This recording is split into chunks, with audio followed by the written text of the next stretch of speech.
तो सबसे पहले तो यही सवाल बनता है कि गौतम गंभीर जिस तरीके से आए, एक हाइप बना हुआ था कि गौतम गंभीर आएंगे, बिल्कुल से एक नई टीम दिखेगी नई ऊर्जा के साथ, लेकिन अब तक आप जो भी सीरीज देखें नतीजे हमारे पक्ष में नहीं है।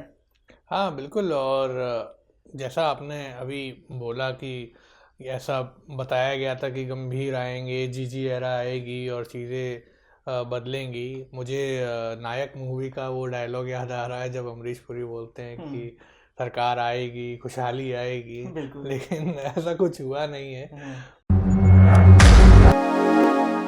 ऑन ग्राउंड्स की जो हकीकत है वो बहुत अलग है। और एटीट्यूड हालांकि गंभीर जी का वैसा ही है जैसा हम्म। पहले था, लेकिन उस एटीट्यूड के अनुसार टीम हम्म। का परफॉर्मेंस वैसा नहीं दिखा है।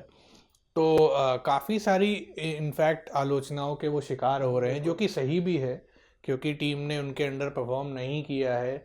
रिकॉर्ड्स बने हैं हम्म। लेकिन वो शर्मनाक रिकॉर्ड्स बने हैं। तो बिल्कुल। वो एक तरीके से आप बोल सकते हैं कि विपरीत स्थितियों वाले जो रिकॉर्ड्स होते हैं, जो टीम के अगेंस्ट जाते हैं, वो वाले एम्बैरेसिंग रिकॉर्ड्स बने हैं। तो अब जाहिर है कि गंभीर पर प्रश्न उठ रहे हैं और उनकी कोचिंग कैसी जा रही है। एक साल ये वाला एंड हो गया 2024 वाला।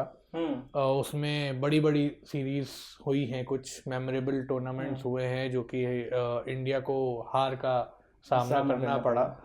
तो अब देखने वाली बात होगी कि क्योंकि आने वाला समय मेरे हिसाब से हम्म। गंभीर जी के लिए काफ़ी चैलेंजिंग होने वाला है। बिल्कुल, आने वाला जो समय है उस पर तो बात होगी ही आगे इस पॉडकास्ट में। फिलहाल आप जिस तरीके से कह रहे थे कि भारत ने शर्मनाक रिकॉर्ड्स बनाए हैं उनके कोचिंग टेन्योर में, जो शर्मनाक रिकॉर्ड्स हैं उसकी लिस्ट थोड़ी लंबी है। हम्म। शुरुआत होती है श्रीलंका के अगेंस्ट मैच हारने से, जहां भारतीय टीम 2-0 से हार जाती है। उसके बाद आप आते हैं घर में टेस्ट खेलने, वहां हम्म। भी आपकी टीम एकदम फिसड्डी साबित होती है। मतलब ये तो अनएक्सपेक्टेड है कि आप 3-0 से सीरीज हारें, उसके बाद आप आई गेस कि 46 रन पर ऑल आउट हो जाए, वो भी घर में। या तो ये बल्लेबाजों की कमी दिखी और साथ साथ कोचिंग में भी कुछ ना कुछ कमी दिखी, जिसके चलते ये हुआ। आगे बढ़ते हुए बॉर्डर गवास्कर ट्रॉफी में भी नतीजा नहीं बदला, हम्म। वहां भी आपकी हार हुई एक तरीके से। वहां भी आप एक मैच जीते और आगे आने वाले सभी मैचों में आप बुरी तरह से फ्लॉप दिखे। और चलिए, हार जीत तो लगी रहती है, लेकिन इस बॉर्डर गवास्कर सीरीज के दौरान अनेक रिपोर्ट्स आ रही थी कि ये चल रही है बात ड्रेसिंग रूम में, गंभीर खुश नहीं है, गंभीर सीनियर प्लेयर्स को फटकार लगा रहे हैं। हम्म। क्या आपको लगता, और फिर वही गंभीर प्रेस कॉन्फ्रेंस में आके कहते हैं कि ये बात लीक कैसे हो गई, ये बात सामने कैसे आ गई। हम्म। आपको क्या लगता है इसके पीछे कौन है? मतलब ड्रेसिंग रूम में जो बात हुई वो प्रेस कॉन्फ्रेंस में भी आई।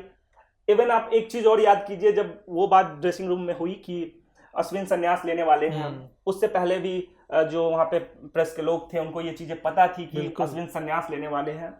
तो ये सूत्र कहां से आते हैं? ये अब देखिए, इसका जवाब तो स्वयं गंभीर जी दे सकते हैं कि सूत्र कहाँ से आते हैं।